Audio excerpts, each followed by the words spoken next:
Chapter 1. Cast Out. The wind howled across the dust-blown main street of the frontier town of Dry Creek, the sky painted in shades of rust and gray. Tattered flags whipped outside the saloon and general store, and a storm loomed on the horizon. The townsfolk moved quickly, their eyes low, their voices hush-hush. Gossip traveled faster than gunshots in Dry Creek, and today it was all about her. Isobel Hart staggered through the center of town, clutching a threadbare shawl around her newborn baby boy. Her lips were chapped, her boots torn. Her once ivory dress was caked in red dirt and shame. "Harlot," spat Mrs. Baxter from her porch, arms folded tight.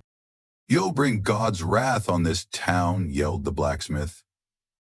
The preacher, who once taught her to read scripture, turned his back. He was 19 and alone, cast out for birthing a child out of wedlock. The father, a traveling preacher's son, had vanished before winter set in. Her parents had died of fever 2 years earlier. She had no family left. Isobel walked out past the last building, an abandoned chapel, into the wild brushland that bordered Comanche territory. The baby whimpered. She had nowhere to go. She sank to her knees beneath a twisted mesquite tree and held her baby close, whispering lullabies through tears. She didn't see the eyes watching her from the shadows. Chapter 2. The Cloak. The crackle of hoofbeats made her jolt. She turned, clutching the baby tighter. A lone rider emerged from the dusk. He was tall, proud, and silent. His hair was long and black as midnight, braided with feathers. A rifle slung across his back, a knife strapped to his thigh. But it was his eyes, dark, calm, and full of sorrow, that held her in place. "Don't be afraid," he said, his voice low and deep. "I'm not," she whispered, though her heart thundered.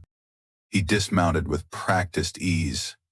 Slowly he removed the dark wool cloak from his shoulders and crouched beside her.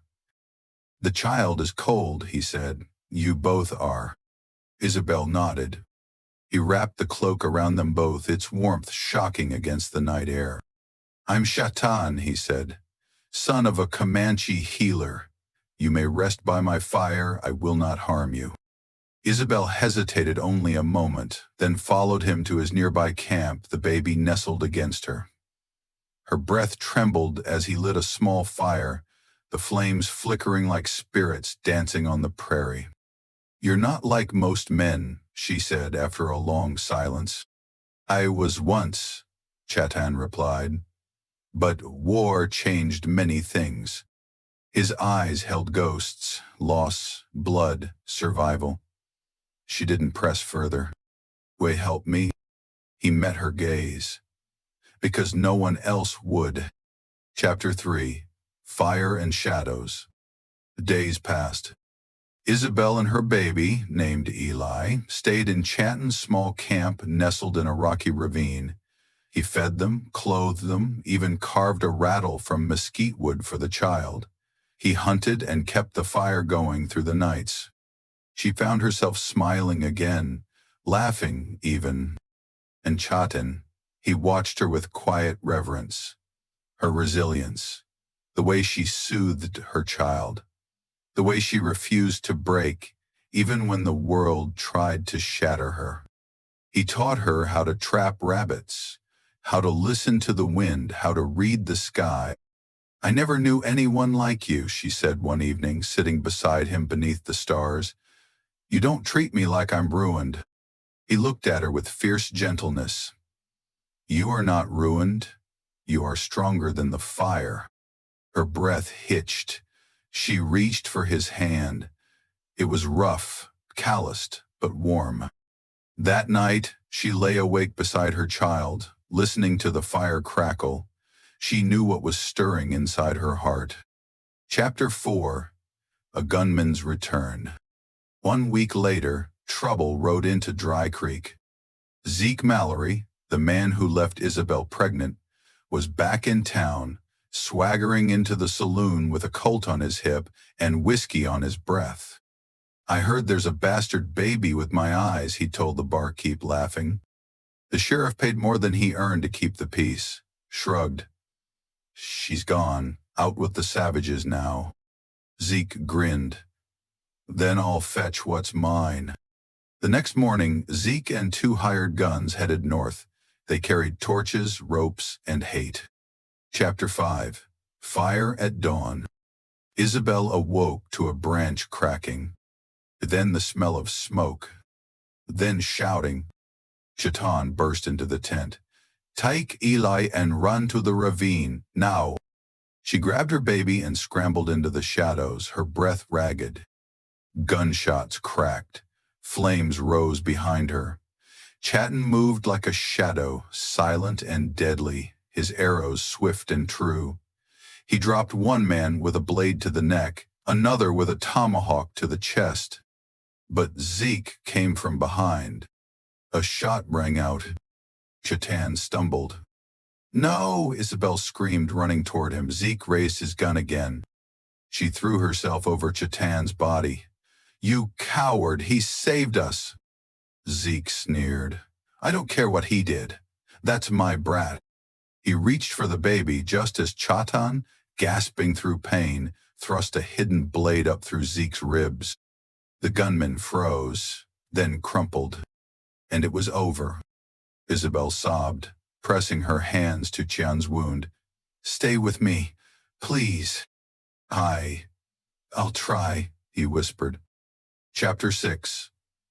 A different kind of healing. For days, Isobel nursed him. She chewed herbs he taught her to recognize, bound his wound, fed him sips of broth. Eli crawled beside him, babbling and clutching his fingers. Chatan did not die. He healed slowly but surely. One evening, as the moon climbed high and silver, he sat up and looked at her. "You are no longer afraid," he said softly. "No," she said, taking his hand. "Not with you beside me. You have the heart of a warrior, and you have the soul of a healer." They kissed under the stars. Chapter 7. Redemption in Dry Creek. Months passed.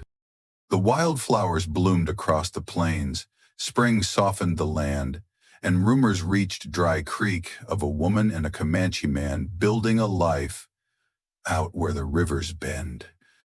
One day, Isobel rode into town, Eli on her hip, Chatan beside her.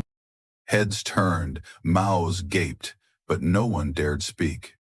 She walked straight to the preacher, handed him a letter. "My parents left me this land," she said, "and I'm claiming it." The preacher stared at Chatan, then at her. "And him?" "It's my family." Some scowled, some whispered, but no one stopped them. Chapter 8. Home. Years passed. Their cabin stood tall on the land her parents once owned, framed by oaks and wild roses. Chickens scratched the earth. A small field grew corn and squash. Chatan taught Eli to track deer and ride bareback. Isobel taught him to read, to write, to speak truth. Their love was a quiet, enduring thing, stronger than the wind, wilder than the prairie, forged in fire and hardship. When they lay together at night, her head on his chest, she would whisper, "I never thought I could be whole again."